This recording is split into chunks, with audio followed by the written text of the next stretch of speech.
Nós estamos aqui hoje para dar início, né, dar início ao fim da leitura da parte final do capítulo 3. Então, nós já estamos terminando de ler o capítulo 3 do livro Nosso Lar, de Francisco Cândido Xavier, pelo Espírito Emmanuel, a oração coletiva, né? Então, nós estamos aqui já nos aproximando do final do capítulo, e neste parágrafo, André Luiz diz assim: aquela melodia renovava-me as energias profundas. Levantei-me vencendo dificuldades e agarrei-me ao braço fraternal que se me estendia. Seguindo vacilante, cheguei a enorme salão, onde numerosa assembleia meditava em silêncio, profundamente recolhida.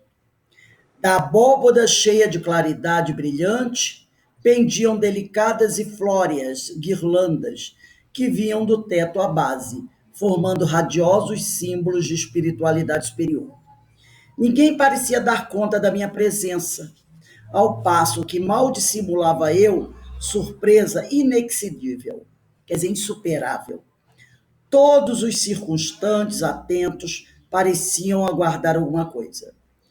Contendo a custo numerosas indagações, né, que me esfervilhavam na mente, quer dizer, controlando com esforço as indagações que me jorravam na mente, notei que ao fundo, na tela gigantesca, desenhava-se prodigioso quadro de luz, quase feérica, quer dizer, deslumbrante, obedecendo a processos adiantados de televisão. Surgiu o cenário de templo maravilhoso. Sentado em lugar de destaque, um ancião coroado de luz fixava o alto, em atitude de prece, envergando alva túnica de radiações resplandecentes. Em plano inferior, 72 figuras pareciam acompanhá-lo, em respeitoso silêncio. Altamente surpreendido, reparei Clarencio participando da assembleia, entre os que cercavam o velhinho refulgente, quer dizer, o velhinho que emanava uma grande luz.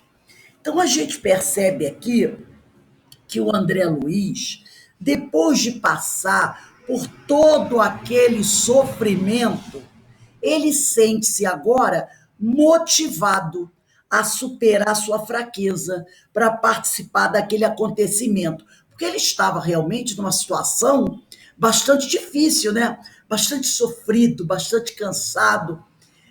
Muito tempo que ele ficara naquela região inóspita, uma reunião onde ele tinha sofrido vários tipos de ataques, de agressões, onde ele tinha se sentido bastante debilitado.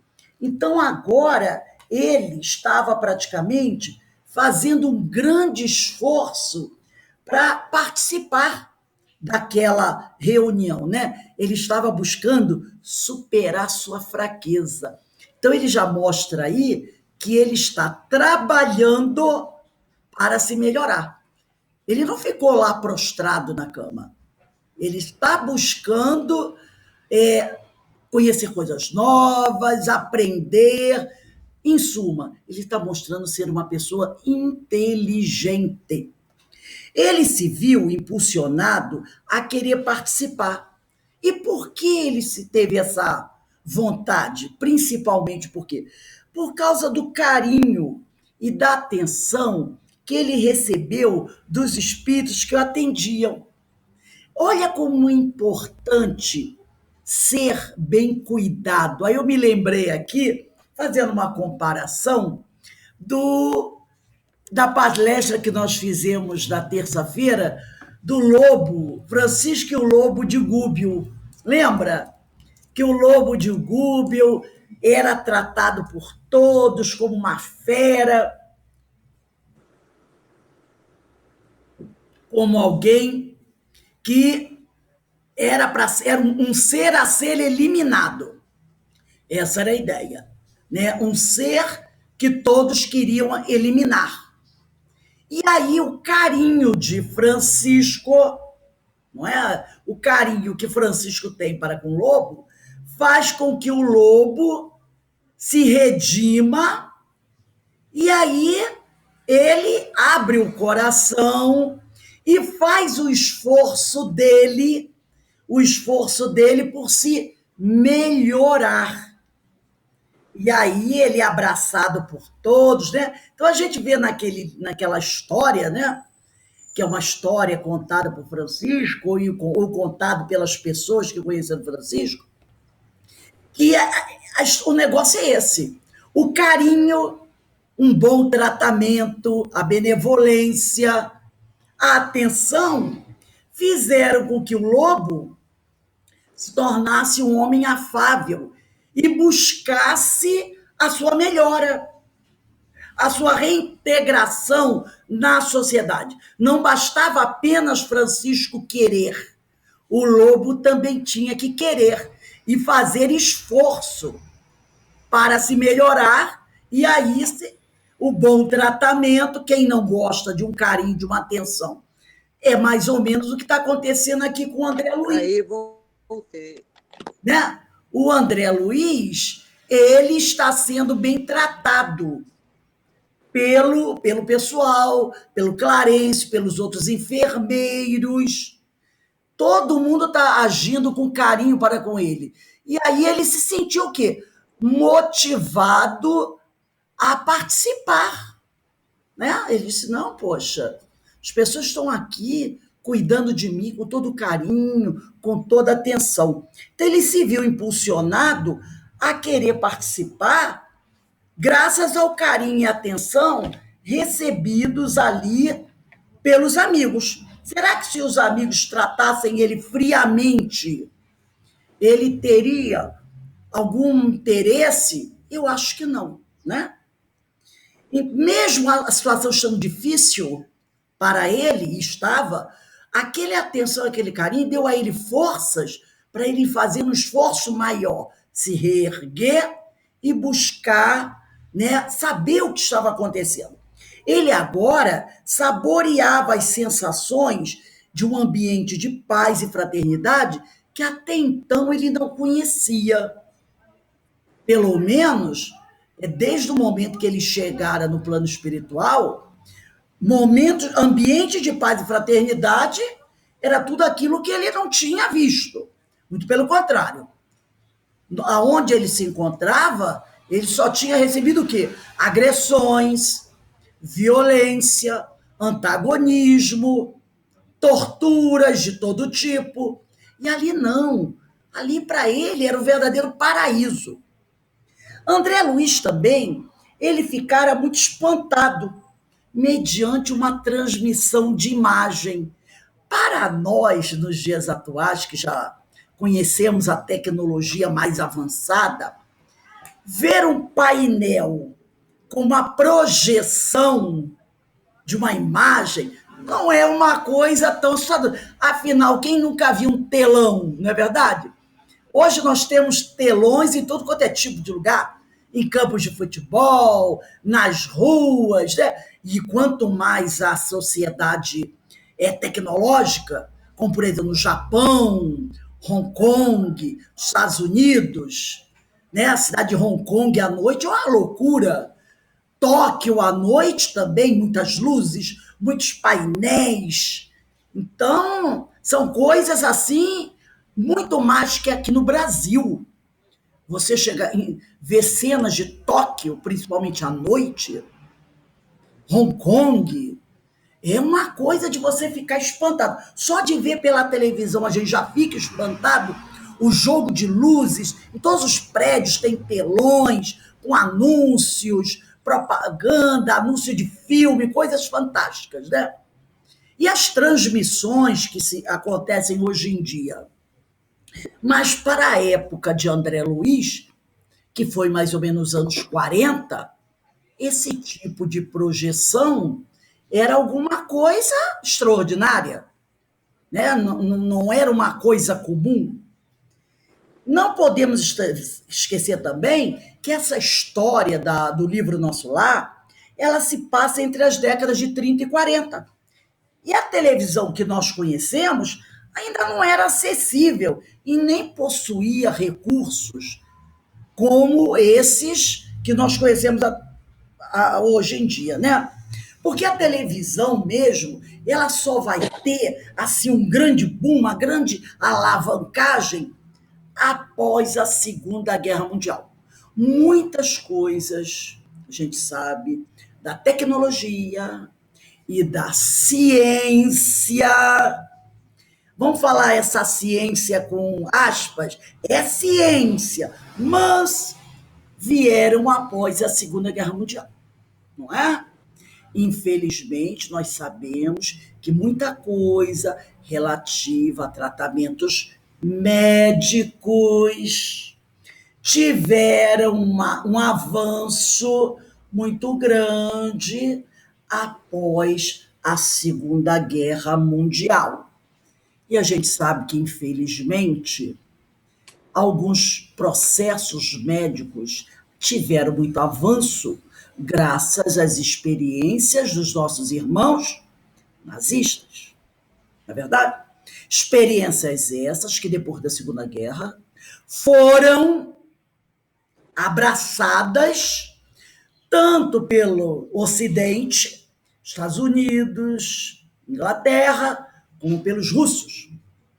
Porque muitas das pesquisas que os alemães faziam, de forma imoral, podemos dizer, porque eles faziam aquelas experiências com os seres humanos.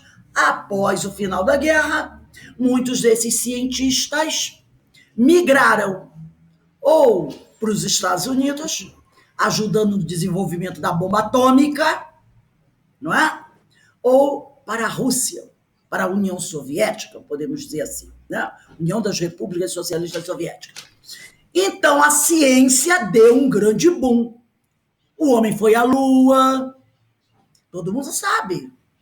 O cientista alemão que trabalhou ajudando a colocar o homem na Lua foi o mesmo que ajudou na elaboração da bomba, von Braun, que era um cientista alemão.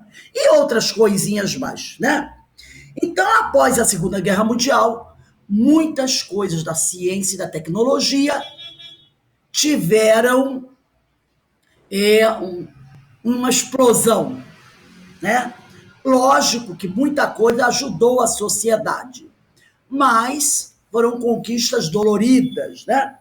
Então, quando André Luiz ele fala de processos adiantados de televisão, ele começa a nos mostrar a superioridade tecnológica da vida espiritual em relação à vida terrena. Porque, enquanto na Terra, por volta de 1940, a tecnologia ainda era bem lenta, no plano espiritual já era avançada. Porque diz Emmanuel que a diferença entre a tecnologia humana e a espiritual está mais ou menos em torno de 500 anos. Mais ou menos por aí. O avanço tecnológico, a diferença, mais ou menos por aí. Então, nos anos 40, a televisão estava começando a avançar ali, né? E no plano espiritual já tinha os grandes telões. Os grandes telões. Né? Então, a gente lembra, no filme, eles mostram mais ou menos uma coisa assim. Numa hora que André Luiz, é lógico, é filme, é ficção, mas aquilo foi só para mostrar um pouco da diferença. Talvez não sejam hoje 500 anos de diferença, mas é uma diferença bastante razoável. É quando o André Luiz entra numa sala e tem várias pessoas trabalhando no balcão. Você olha e percebe computadores, porque nós conhecemos os computadores hoje. Mas André Luiz, quando entra, eles perguntam qual deles ele quer. Aí ele dá um olhar assim e tem algumas pessoas trabalhando nos computadores. Aí ele olha no cantinho e vê uma máquina de escrever. Ele diz, eu prefiro aquela, porque era algo na época dele, né? E era máquina de escrever comum, não era nem elétrica, né? Então, aí, ali, a gente é interessante, né? Porque a gente vê, parece que tem uma pessoa trabalhando num computador e uma máquina de escrever parada, e ele aponta para a máquina de escrever, mostrando ali, né, a cena no filme, a diferença de tecnologia que já acontecia no plano espiritual em relação ao plano terrestre, né? Então, quando ele chama atenção para a questão da televisão, ele está ali narrando uma fase que a tecnologia está dando os primeiros passos e ele se surpreende com aquele tipo de coisa, né? Então, vamos continuar aqui a leitura do livro. Apertei o braço do enfermeiro amigo e, compreendendo ele que minhas perguntas não se fariam esperar, esclareceu em voz baixa, que mais se assemelhava a leve sopro: conserve-se tranquilo. Todas as residências e instituições de nosso lar estão orando com o governador por meio da audição e visão à distância. Louvemos o coração invisível do céu. Aí eu pensei logo, Wi-Fi, não é? A gente pensa logo no Wi-Fi. Gente, desculpe o barulho, mas aqui é uma coisa terrível. Então a gente pensa logo, ó, Wi-Fi, se é por meio da audição e visão à distância. Mal terminara a explicação, as 72 figuras começaram a cantar harmonioso hino, repleto de indefinível beleza. A fisionomia de Clarencio, no círculo dos veneráveis companheiros, figurou-se-me tocada de mais intensa luz. O cântico celeste constituía-se de notas angelicais, de sublimado reconhecimento. Pairavam no recinto misteriosas vibrações de paz e de alegria. E quando as notas argentinas, quer dizer, prateadas, fizeram delicioso staccato, staccato em música é um tipo de articulação que resulta em notas muito curtas. Desenhou-se ao longe, em plano elevado, um coração maravilhoso, maravilhosamente azul. O autor espiritual ele diz que é uma imagem simbólica formada pelas vibrações mentais dos habitantes da colônia, com estrias douradas. Cariciosa música em seguida respondia aos louvores, procedente talvez de esferas distantes. Foi aí que a abundante chuva de flores azuis se derramou sobre nós. Mas se fixávamos os miosotes celestiais, não conseguíamos detê-los das mãos. Então eles caíam, mas ninguém conseguia tocá-los, né?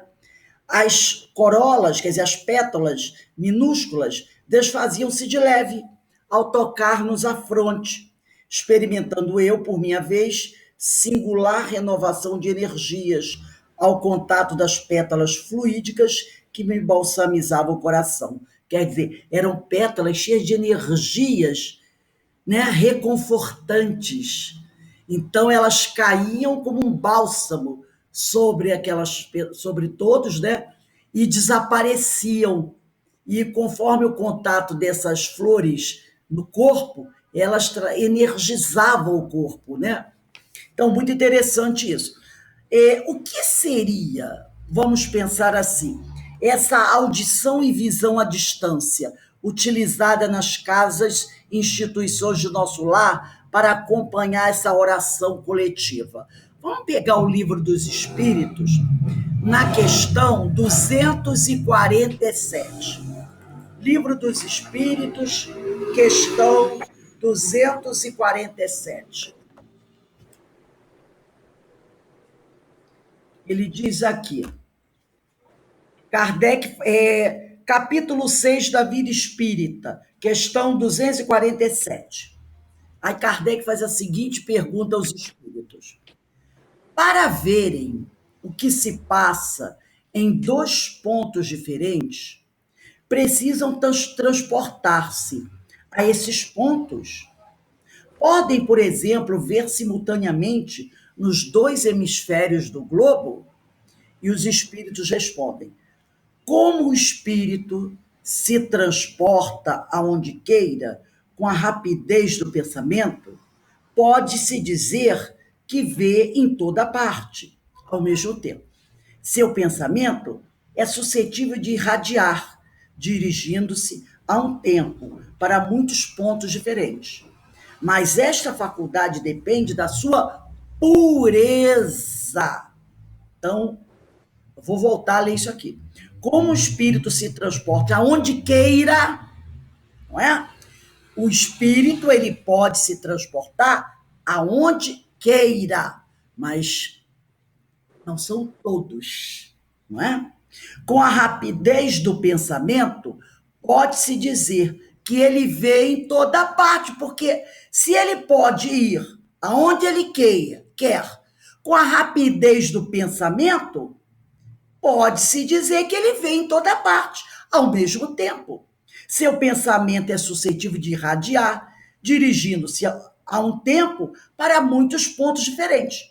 Mas para que ele tenha essa capacidade e que possa estar realizando isso, ele precisa ser um espírito mais puro possível, bem elevado.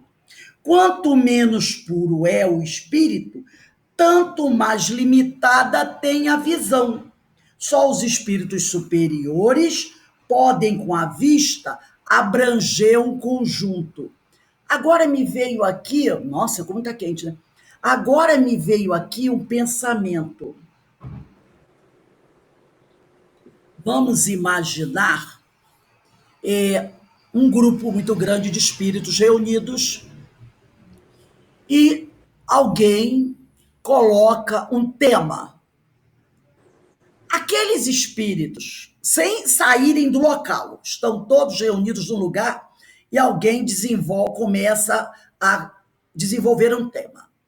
Aqueles espíritos mais superiores, eles terão condições de compreender com mais facilidade o tema que está sendo colocado ali. Enquanto outros ficarão necessitados de uma explicação a mais, de uma observação a mais. Por que isso acontece? Porque esse grupo que tem uma capacidade maior de compreender o que está sendo colocado ali são espíritos mais elevados. Então, conforme o espírito vai se elevando, todas as suas capacidades vão se ampliando. A de ver, a de ouvir, a de compreender, tudo vai sendo ampliado. A de sentir melhor, a de ter mais indulgência, mais benevolência. Tudo vai sendo, todas as capacidades do espírito vão sendo ampliadas, não é? Então ele diz aqui: no espírito a faculdade de ver é uma propriedade inerente à sua natureza e que reside em todo o seu ser, como a luz reside em todas as partes de um corpo luminoso. É uma espécie de lucidez universal que se estende a tudo, que abrange simultaneamente o espaço, os tempos e as coisas. Lucidez para a qual não há trevas, nem obstáculos materiais. O espírito, quanto mais elevado, ele vence distâncias. Compreende-se que deva ser assim. No homem, a visão se dá pelo funcionamento de um órgão, que a luz impressiona. Daí se segue que, não havendo luz, o homem fica na obscuridade. Não havendo iluminação, né, conhecimento, o homem fica na obscuridade. No espírito, como a faculdade de ver constitui um atributo seu, abstração feita de qualquer agente exterior, a visão independe da luz. Realmente, a nossa visão independe da luz, mas depende do nosso conhecimento, né? Depende do nosso conhecimento. Quanto mais conhecimento, quanto mais moral o espírito tiver, mais ele vai conseguir ver. Recurso. Que fenômeno é esse descrito por André? Abundante chuva de flores azuis, né? Cujas corolas desfaziam-se ao tocar-nos a fronte. Recursos do alto, em resposta às orações coletivas, em formato de miosótios fluídicos, como veículos de energia harmonizadora. Então, a espiritualidade sabia da necessidade daqueles que ali estavam e enviava recursos para aqueles espíritos. Como nós, constantemente, diariamente, estamos recebendo recursos do plano espiritual. Nós emitimos as nossas preces, não é? Pedimos a Deus ajuda para nós, para os nossos irmãos, e o Senhor envia os recursos de inúmeras formas. Ele envia recursos. Às vezes através de uma palavra amiga, de um abraço, de uma mensagem, de um vídeo que a gente assiste, de uma aula, de uma live que a gente participa. Os recursos vão chegando. Os recursos vão chegando de N maneiras, não é? E qual a razão de todo esse aparato maravilhoso para um acontecimento que parece ser rotineiro em nosso lar, né? É o reflexo. Porque aquela reunião acontecia todos os dias, se eu não me engano, todos os dias. Então, por que sempre, apesar de ser uma reunião rotineira, esses recursos maravilhosos chegando? É o reflexo, né, do cuidado que a espiritualidade superior tem com as coisas sagradas, proporcionando condições de recolhimento e sensibilidade. Isso é uma coisa muito interessante, muito interessante. Nós percebemos o quanto a espiritualidade, ela, vamos usar uma palavra assim, ela capricha para nos ajudar. Em tudo que faz a espiritualidade, ela sempre aprimora, ela sempre utiliza de todo cuidado, de todo carinho com as coisas sagradas. E aí eu fico perguntando, será que nós sempre temos esse cuidado também?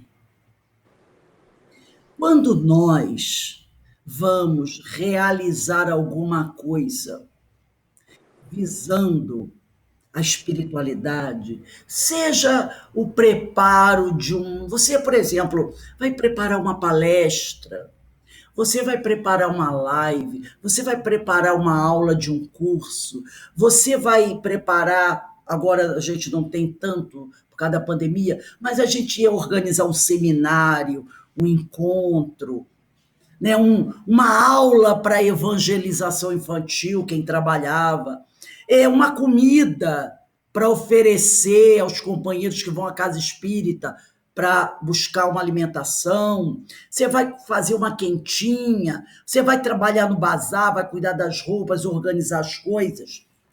Toda vez que você está fazendo algo que que vai auxiliar não só você, mas vai atender a uma coletividade, a gente sempre tem que botar na cabeça o seguinte: eu não estou fazendo para A, para B, nem para C.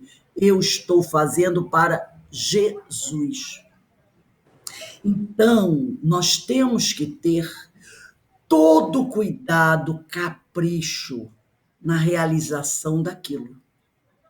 Da mesma maneira que eles, os amigos espirituais, têm carinho em realizar as coisas para nós.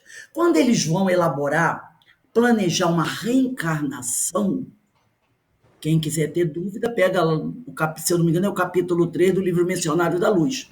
Você fica olhando, você diz, meu Deus, o cuidado, o carinho, o amor que eles têm em tudo que eles fazem para nós. A forma como eles trabalham, sempre dando o melhor. A gente vê no livro Memórias do Suicida a paciência, o amor, a beleza no trabalho. Então, quando nós também vamos fazer alguma coisa, sempre tudo que nós fazemos, nós devemos oferecer ao Senhor. Sempre devemos oferecer ao Senhor. E terminado de fazer, nós devemos agradecer. Então, nós também temos que ter esse cuidado. Não é essa coisa de, é para o outro, é para casa. A gente faz qualquer coisinha aqui. A gente dá uma improvisada. Não faça isso, pelo amor de Deus. Vamos dar uma improvisada. Não fazer um meia boca, um mais ou menos, não. A gente tem que procurar fazer o melhor. Oferecer o melhor do nosso esforço. Sabe? Procurar dar 100%. É lógico que nós nunca vamos conseguir 100%, dar 100%. Mas se você se esforça por dar 100%, com certeza você dá pelo menos 75%. Ou até 80%. Agora, se você vai fazer alguma coisa, não, eu vou fazer assim uns 80%, na realidade você só vai conseguir fazer 40%. Então, a gente, quando vai fazer alguma coisa, procura fazer o melhor. Eu vou atrás dos 100%. Porque aí eu vou ficar ali entre os 70%, 80%. Agora, se eu... é lá para cada espírito? Aí eu vou lá e quebro o meu galho. Gente, é a pior coisa que tem. Eu acho isso terrível. Então, nós temos sempre que procurar. É o reflexo, todo aquele trabalho, é o reflexo do cuidado que a espiritualidade superior tem com as coisas sagradas, proporcionando condições de recolhimento e sensibilidade. O momento dos pensamentos elevados em comunhão é único e especial, mesmo que ocorra todos os dias em nosso lar. Mesmo todos os dias eu faço a minha prece. Mas eu realizo todos os dias. Mas se você faz todos os dias, ela é especial. Ela tem que ser especial todos os dias. Você tem que abrir seu coração com amor todos os dias. Não é porque eu faço uma prece todo dia que eu vou... aquela prece de 2 minutos. Não. A minha prece tem que ser do coração todos os dias, tá? Então, desse trabalho, resulta a harmonia, que mantém as boas energias entre seus moradores, canalizadas diretamente das esferas superiores. Vamos pegar agora o nosso livro Evangelho segundo o Espiritismo, no capítulo 27. Capítulo 27 do Evangelho segundo o Espiritismo. Lá no item 10.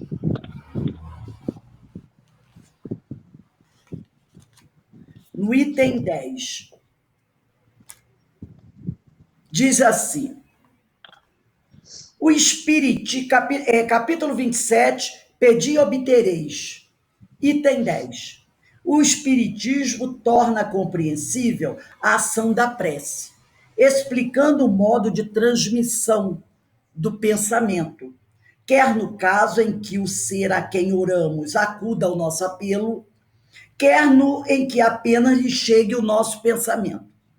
Para apreendermos o que ocorre em tal circunstância, precisamos nos conceber mergulhados no fluido universal, que ocupa o espaço, todos os seres encarnados e desencarnados, tal qual nos achamos neste mundo dentro da atmosfera.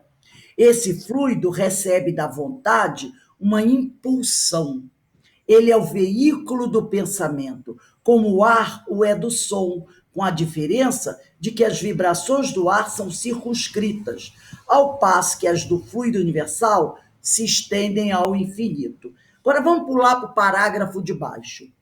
A energia da corrente guarda a proporção com a do pensamento e da vontade. Então, a energia da corrente guarda a proporção com a do pensamento e da vontade. É assim que os espíritos ouvem a prece que lhes é dirigida, qualquer que seja o lugar onde se encontrem. É assim que os espíritos se comunicam entre si, que nos transmitem suas inspirações, que relações se estabelecem à distância entre encarnados. Então, dependendo da energia da corrente, o nosso pensamento e a vontade dos espíritos vão se fazer com mais rapidez e com mais potência. Agora vamos dar uma olhadinha nesse mesmo capítulo, no item 15. Item 15, no mesmo capítulo. Está no pensamento o poder da prece, que por nada depende, nem das palavras, nem do lugar, nem do momento em que seja feita. Pode-se, portanto, orar em toda parte, a qualquer hora, a sós ou em comum. A influência do lugar ou do tempo só se faz sentir nas circunstâncias que favoreçam o recolhimento. A prece em comum tem ação mais poderosa. Olha aí, quando nós, nos unimos para orar, a prece em comum tem ação mais poderosa quando todos os que oram se associam de coração ao mesmo pensamento e colimam e visam o mesmo objetivo. Então, quando nós, na abertura dos nossos trabalhos, lemos os nomes dos nossos irmãos e todos nos concentramos pedindo a Deus que auxilie esses irmãos, essa prece é poderosa. Se todos estiverem associados de coração ao mesmo pensamento e visando o mesmo objetivo. Então, isso não é fantasia, não. Porquanto é como se muitos clamassem juntos e em uníssono. Quer dizer, com um só som, mesmo estando à distância, mesmo a prece sendo virtual, vamos dizer, mas lembra que nós falamos do pensamento? Que o pensamento viaja distâncias de forma acelerada. Então, mesmo estando distantes geograficamente, nós estamos próximos espiritualmente. Então, nossas preces que fazemos aqui, elas são poderosas. Mas que importa seja grande o número de pessoas reunidas para orar, se cada uma atuar isoladamente por conta própria? Então é importante que a gente se una. Então ele diz, 100 pessoas juntas podem orar como egoístas, cada uma pedindo só para si, enquanto 2 ou 3 ligadas por uma mesma aspiração oram quais verdadeiros irmãos em Deus, e mais força terá a prece que lhes dirijam do que a das 100 outras. Daí a importância de, quando orarmos, todos se associarem de coração ao mesmo pensamento, visando o mesmo objetivo, porque aí a nossa oração vai realmente atingir e obter o efeito que nós desejamos que ela obtenha. Então vamos ler o último parágrafo desse capítulo 3. Terminada a sublime oração, regressei ao aposento de enfermo, amparado pelo amigo que me atendia de perto.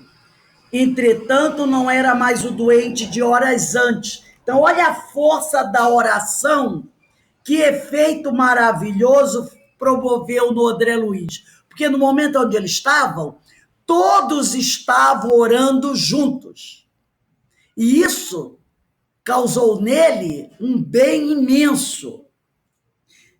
Entretanto, não era mais o doente grave de horas antes. A primeira prece coletiva em nosso lar operara em mim completa transformação. Ele fez um tratamento espiritual. Conforto inesperado envolvia minha alma. Pela primeira vez, depois de anos consecutivos de sofrimento, olha a confissão. O pobre coração saudoso e atormentado, à maneira de cálice muito tempo vazio, enchera-se de novo das gotas generosas do licor da esperança. Belíssimo, não é? Essa imagem que ele trouxe aqui. Então, baseado nessa explanação aqui do André Luiz, o que nós podemos, concluir a respeito do poder dessa transformação promovida pela prece coletiva. Aqui nós estamos falando da prece coletiva. Ele participou de uma reunião onde aconteceu uma prece coletiva. Então, ao elevar o pensamento em prece, nós projetamos nossa intenção através do fluido cósmico, que atinge o seu objetivo em qualquer ponto do universo. Então, eu tenho um amigo que está com um problema lá no Japão, então eu posso elevar o meu pensamento em prece, projetando a nossa intenção, o nosso sentimento através do fluido cósmico universal, que vai atingir o objetivo em qualquer ponto do universo. Ao unir pensamentos, né, a outros companheiros com o mesmo propósito, é como acender diversas luzes que se irradiam conjuntamente, rumo às esferas superiores, que atenderão aí, isso aqui é muito bem observar, que atenderão sob a concordância do Senhor, porque às vezes a gente está elevando uma prece pedindo alguma coisa, mas esse nosso pedido tem que ter a concordância do Senhor, de Deus. Nossas rogativas, né? Atraindo a assistência dos bons espíritos que nos vêm auxiliar e sustentar com fluidos espirituais, inspirações e pensamentos harmoniosos, possibilitando assim uma intensa transformação de nosso estado íntimo. Então a gente tem que lembrar disso. Eu vou me preparar, eu vou fazer aquela prece profunda, realmente vou pedir com muita sinceridade, com muito amor ao Senhor, vou me unir a outras mentes para obter uma graça. Mas eu tenho que ter a sabedoria de entender que esse meu pedido tem que ter o aval do Senhor. Não é? Porque eu ainda sou muito pequeno para saber tudo.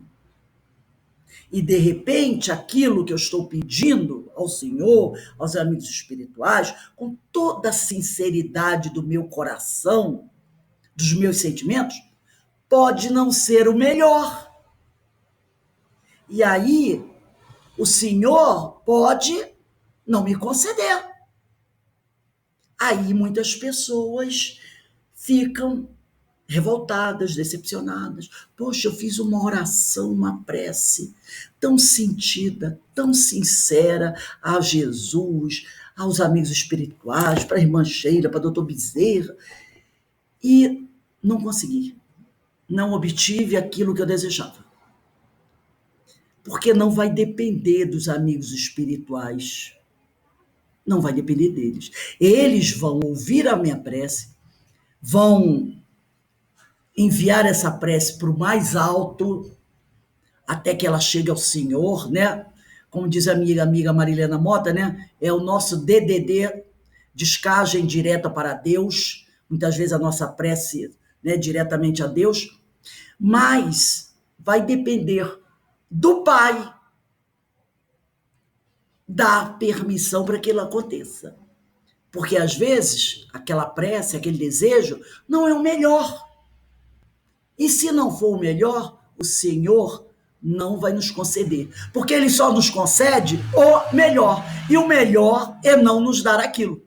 Então a gente tem que ter, como disse Jesus na oração do Pai Nosso, nos ensinando a orar, seja feita, Senhor, a vossa vontade e não a nossa.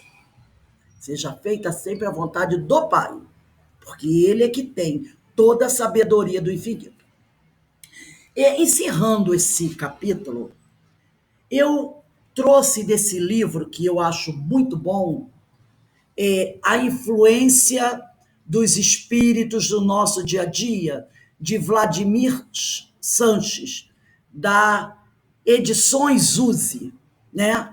É um livro que eu gosto muito de ler, de tirar certas observações. Então, a influência dos espíritos no nosso dia a dia.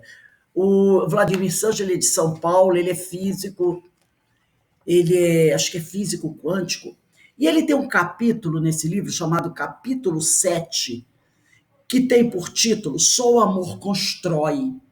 E eu tirei alguns pontos aqui que eu gostaria de ler para a gente traçar algumas considerações, porque vem bem a calhar com esse capítulo que nós lemos do livro Nosso Lar. E nesse capítulo 7, eu tirei alguns parágrafos, e o primeiro que eu reservei diz o seguinte: é indispensável ajuizar quanto à direção dos próprios passos, de modo a evitarmos o nevoeiro e as brumas que caracterizam as perturbações e a dor do arrependimento. Então, ele diz aqui: é indispensável a gente ajuizar, a gente observar quanto à direção dos nossos passos, de modo a evitarmos o nevoeiro e as brumas que caracterizam as perturbações e a dor do arrependimento. Então a gente percebe que o André Luiz foi um companheiro que, enquanto encarnado, ele não esteve muito atento à questão dos seus passos, daquilo que ele estava realizando. E ele diz aqui: nos domínios de atuação da mente, não existe a neutralidade. Evoluímos ou estacionamos ao longo do tempo, conforme o procedimento de nosso eu. Vale a renovação interior, com acréscimo de visão, a fim de seguirmos em frente, com a verdadeira noção da eternidade, em que nos deslocamos no tempo. Consciência pesada de propósitos malignos, revestida de remorsos, repleta de ambições desvairadas ou denegrida de aflições, não pode senão atrair forças semelhantes que a encadeiam a torvelinhos infernais. Questão da sintonia. Por que será que André Luiz passou tanto tempo sofrendo? Não é? Depois ele diz assim: um espírito ignorante e viciado nos atos torpes que pratica, quando se posta de um mais evoluído, não lhe reconhece as virtudes. Então, um espírito ignorante e viciado, nos atos torpes que ele pratica, quando ele está diante de um mais evoluído, ele não lhe reconhece as virtudes, de vez que, em se alimentando das próprias emanações, nada consegue perceber, senão o reflexo dos pensamentos que cria. Quem vive a procurar pedras na estrada, certamente não encontrará flores perfumadas. Então, os espíritos inferiores, eles têm uma certa dificuldade de entender a luz, porque eles estão viciados naqueles próprios pensamentos. Vigiemos, pois, o pensamento que criamos, purificando-o no trabalho incessante do bem, para que arrojemos de nós, para que lancemos fora de nós a âncora capaz de nos aprisionar a obscuros processos de vida inferior. E é da força viva das ideias que saem as grandes realizações dos virtuosos e as algemas dos condenados. Pelo pensamento, escravizamo-nos a troncos de suplício infernal, sentenciando-nos, por vezes, a séculos de peregrinação nos caminhos da dor e dos desvarios. Eu achei essa frase importantíssima. Pelo pensamento, escravizamo-nos a troncos de suplício infernal. Então a gente percebe que o nosso grande algoz é o nosso pensamento. E ele diz: escravizamos-nos a troncos de suplício infernal, sentenciando-nos, por vezes, a séculos de peregrinação nos caminhos da dor e dos desvarios. E para abreviar o tormento que flagela de 1000 maneiras distintas a mente, encarnada ou desencarnada, quando presa nas teias da expiação, é imprescindível atender à renovação mental. Único meio de recuperação da harmonia e do equilíbrio emocional. Isso foi o que disse nosso irmão Pedro de Camargo, se eu não me engano, no capítulo 7º do livro O Mestre da Educação. Ele disse bem claro ali: sem renovação mental, não há libertação, não há progresso. E o Vladimir Santos diz a mesma coisa. É imprescindível atender à renovação mental, à educação da nossa mente, porque esse é o único meio de recuperação da harmonia e do equilíbrio emocional. Nossos pensamentos geram nossos atos, e nossos atos geram pensamento nos outros. Inspiremos, portanto, simpatia e elevação, nobreza e bondade junto de nós, para que não nos falte amanhã o precioso pão da alegria. Então, nós temos que fazer a nossa volta uma aura, vamos dizer assim, um campo de forças, de boas energias. O pensamento, ele diz aqui, é tão significativo no intercâmbio entre os espíritos, quanto o leito é importante para o rio. Ponde as águas puras sobre um leito de lama pútrida, e não tereis senão a barrenta corrente da viciação e das paixões exacerbadas. A comunhão com os espíritos desencarnados, que nos são hierarquicamente superiores em moral, por meio dos bons procedimentos que nos induzem a praticar em favor dos nossos semelhantes, nos enriquece de conhecimentos, acentuando-nos o valor de uma mente equilibrada. E a plantação de bondade constante traz consigo a colheita de simpatia, sem a qual o celeiro da existência se reduz à furna de desespero e de desânimo. Não basta ver, ouvir ou se comunicar diretamente com espíritos desencarnados, para que se seja conduzido à respeitabilidade. Toda tarefa para se desenvolver exige trabalhadores que se dediquem ao crescimento e à elevação deles mesmos. E para encerrar, a gente pode dizer aqui: a palavra esclarece, mas o exemplo arrebata. É o que Jesus o tempo todo dizia, que nós precisamos deixar que as pessoas vejam em nós os ensinamentos do Evangelho. Mas como é que alguém vai poder ver em mim o ensinamento do Evangelho? Só vai poder ver através das minhas ações. Porque são as minhas ações que vão refletir o ensinamento do Evangelho. É o exemplo. Lembra que Jesus dizia: meus discípulos serão conhecidos por muitos se amarem?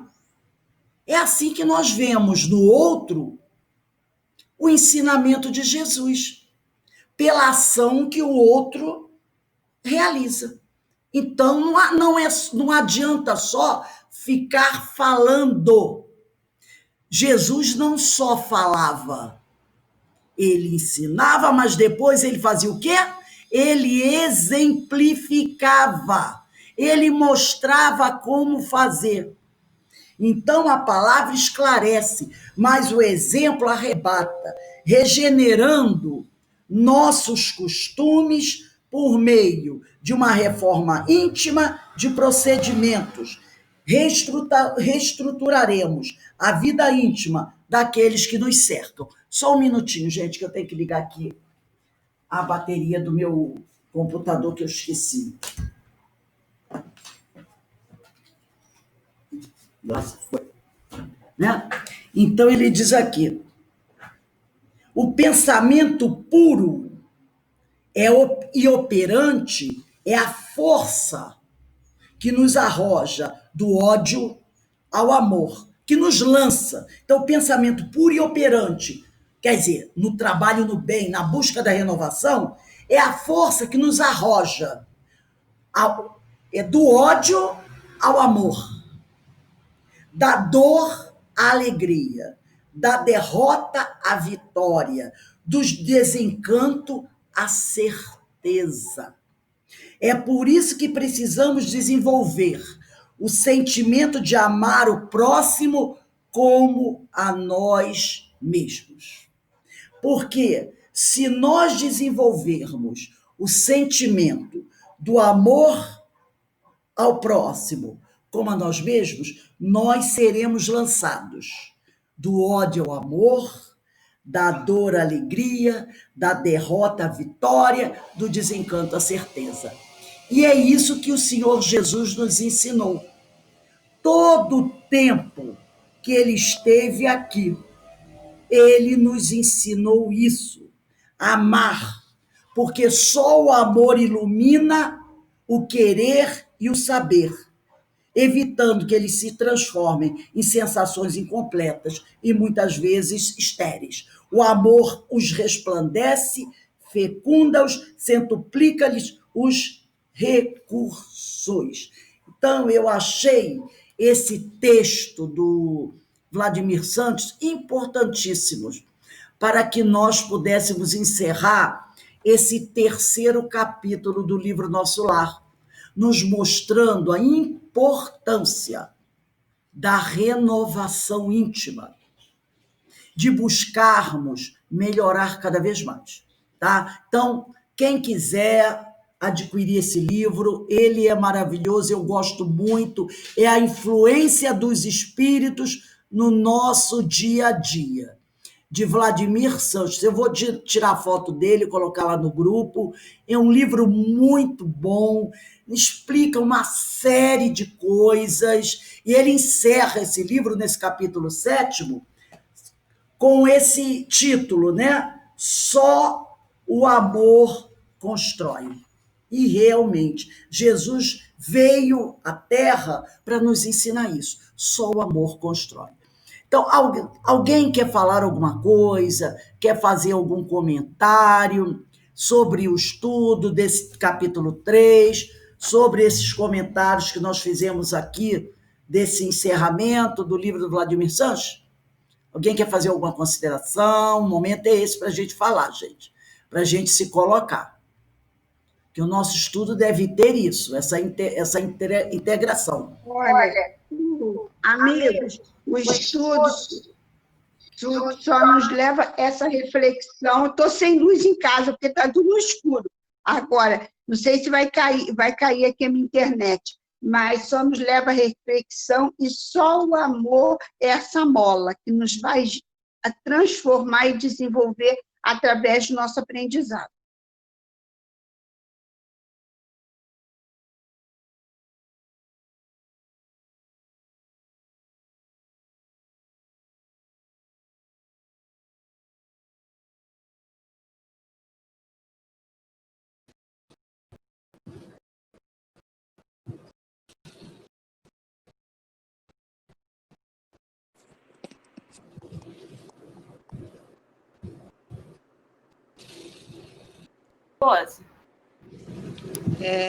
Eu estava aqui preocupada.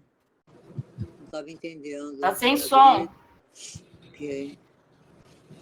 Alberta, alguém quer falar alguma coisa mais? Eu acho que já foi falado lindamente. A gente percebe que foi muito rico esse estudo, que a gente vê que todos os recursos estão em nossas mãos, né? A renovação, aí como você disse do Pedro Camargo, que para nos libertarmos, né? Temos que ter a disciplina mental, temos que ter a renovação. E André Luiz, através desse trecho que nós lemos, a gente dá exemplos para nós. E do estágio que a gente se encontra, a gente sempre tem a chance de renovarmos, de nos crescermos como espírito, né? Então, tem sempre manter essa fé, e ele recebeu lá, quando ele teve na cerimônia que ele participou, no momento de oração, ele recebeu os bons fluidos. A gente está recebendo esses bons fluidos. O Pai, ele é de infinito amor, soberanamente bom e justo, misericordioso. Nós estamos recebendo as bênçãos do Senhor, estamos imersos nas bênçãos do Pai. Então, a gente tem que estar ativo às bênçãos do Pai, às bênçãos do Cristo, e temos que criar esse movimento nosso de nos realizarmos, de estarmos receptivos. Então, eu gostei porque André Luiz nos deu o exemplo que a gente pode sair do 0 ao 100. Com certeza. Ele saiu de uma condição muito